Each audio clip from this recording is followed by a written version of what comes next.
Okay, here let's start working on the ocean with this flat brush and just adding whatever the dark blue that you have, just kind of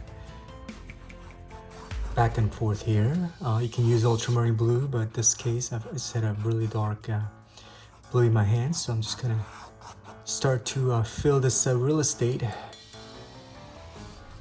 blending it in back and forth, just nice and easy, and make sure these oceans are kind of dark since it's the sunset setting, and added some highlight, orange highlight, a little bit of white, just to indicate ocean waves forming in the distance. And let's see what we're doing here. I'm just gonna add a little bit more.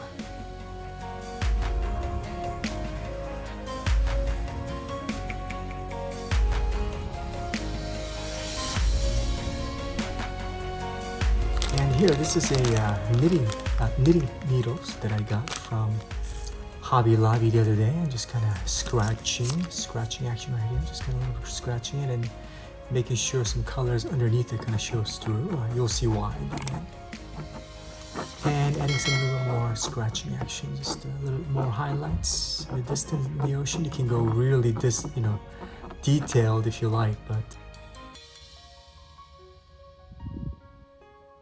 adding some island here, of course, a little bit of red sunset as it reflects on the mountain.